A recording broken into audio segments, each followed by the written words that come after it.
بسم اللہ الرحمن الرحیم۔ میں نے خواب میں دیکھا کہ میں مر گیا ہوں۔ میں بہت تھکا ہوا اور افسردہ تھا۔ قبر میں جاتے وقت میرا دل گھبرا رہا تھا۔ میری قبر پتھر اور مٹی سے ڈھکی ہوئی تھی۔ میرے سر کے نیچے تکیہ پتھر کا بنا ہوا تھا۔ میں اندھیرے میں گھرا ہوا تھا، گویا کہ میں اندھا تھا۔ میرے پاس آنے والے ہر شخص کچھ کہتا اور چلا جاتا۔ میرے لیے سورہ حمد پڑھ کر چلا جاتا۔ میں بے حد تھکا ہوا، اکیلا اور خوف زدہ تھا۔ میں پیاسا تھا اور پانی کا ایک گھونٹ ڈھونڈ رہا تھا۔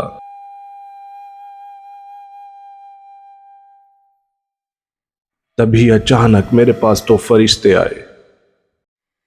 خوف کے باعث میری آنکھوں کے سامنے اندھیرا چھا گیا۔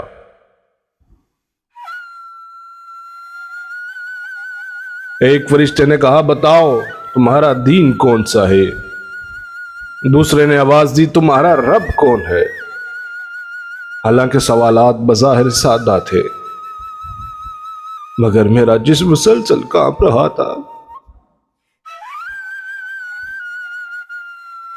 شرم و خوف کے مارے میرا رنگ اڑ گیا۔ اس نے مجھ پر چیخ کر کہا، اپنی گزاری ہوئی عمر پر غور کرو، اپنے اچھے اور برے اعمال کے بارے میں بتاؤ۔ میں جوں جوں اپنے اعمال پر غور کر رہا تھا، میرے لیے ان اعمال کا جواب دینا مشکل ہوتا جا رہا تھا۔ میرے پاس چپ رہنے کے سوا کوئی چارہ نہ تھا۔ پھر آگ کا بنا ہوا گرز مجھ پر پڑا، کیونکہ فرشتے مجھ سے مایوس تھے۔ انہوں نے مجھ سے بس اتنا ہی کہا، تم اپنی زندگی برباد کر دی اے جوان، تمہارا نام اعمال تو سیاہ ہو چکا ہے۔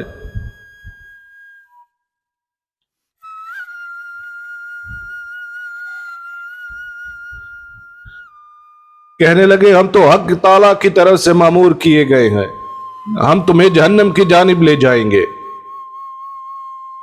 میں ہر طرف سے نا امید ہو گیا اور سوچنے لگ گیا کہ اب میں آگ کی طرف لے جایا جاؤں گا۔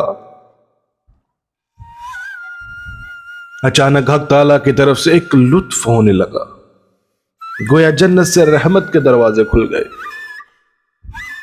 آسمان سے ایک شخص تشریف لایا،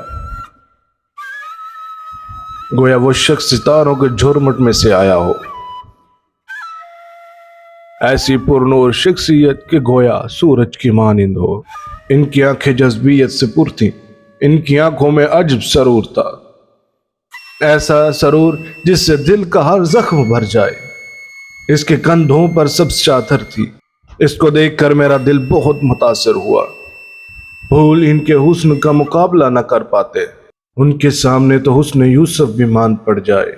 ان کے آتے ہی دونوں فرشتوں نے اپنے سر کو جھکا لیا۔ فرشتوں نے اپنے پروں کو ان کے راستے میں بچھا لیا۔ فرشتے سرگوشی کرتے ہوئے حیرت میں مبتلا رہے، اور پھر بی بی فاطمہ زہرا سلام اللہ علیہا کے فرزند امام حسین علیہ السلام تشریف لائے۔ روز قیامت کے سردار آ گئے، گویا میری شفاعت کے لیے تشریف لائے ہوں۔ ان کو دیکھ کر میں شرمندہ سا ہو گیا۔ وہ مجھے دیکھ کر شفقت سے مسکرا دیے۔ میں خوشبو امام حسین علیہ السلام میں کھو گیا۔ میں ناچیز کہاں اور امام حسین علیہ السلام کا دیدار کہاں۔ امام حسین علیہ السلام نے فرمایا، اس بندے کو آزاد کر دو، فرمایا اس بندے کو آباد رہنے دو، فرمایا یہ بندہ یہاں بہت تنہا ہے، اس کو خاک کربلا کی گھٹی دی گئی ہے، اس کی ماں نے میرے عشق کے ذریعے سے اس کی تربیت کی ہے، اس کی ماں اس کو دودھ پلاتے وقت میرے غم میں گریہ بھی کرتی رہی تھی، اس کی ماں نے خود کو میرے عشق میں پگھلا دیا ہے، اپنے دل میں میری تصویر سجا دی ہے، یہ بار بار مجھ سے اپنی محبت کا اظہار کرتا تھا، اپنا سینہ میری مجلس و ماتم کے لیے وقف کرتا تھا، اس کا سینہ آل زہرا سلام اللہ علیہا کے غم سے بھرا ہوا تھا، ہماری مجلس میں آنے والوں کو چائے پلاتا تھا، یہ میرا نام لے کر مجھ سے راز و نیاز کرتا تھا، میری کربلا کی خاک پر نماز میں سجدہ ادا کیا کرتا تھا،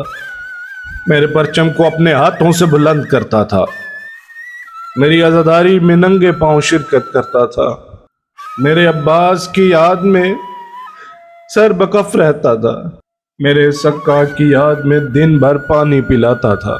اس نے میری بہن زینب کی مثال پر عمل کیا، عزاداری میں اس کا چہرہ زرد پڑ جاتا تھا۔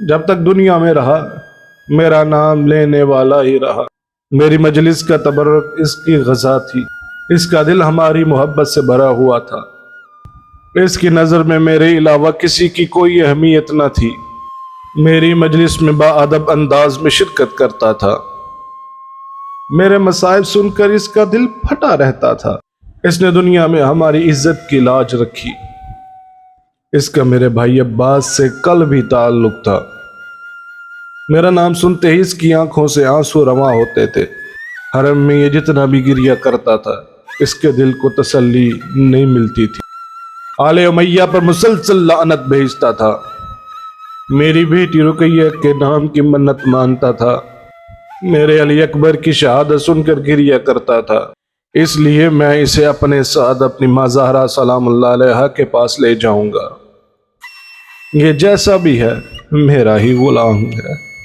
یہ آگ میں جلے گا تو اس کا مولا شرمندہ ہوگا، میں اسے یہاں تنہا نہیں چھوڑوں گا، میں اس کو تنہا چھوڑ دوں تو میرے دشمن اس بات سے خوش ہوں گے، جان نکلنے کی سختی ہو اور سوال و جواب کی ہولناکی اس کے گناہوں کی سزا کے طور پر کافی ہے، روز قیامت میں اس کو خوشبو سے معطر کروں گا، اور روز قیامت میں اس کو خوشبو سے اور معطر کر دوں گا۔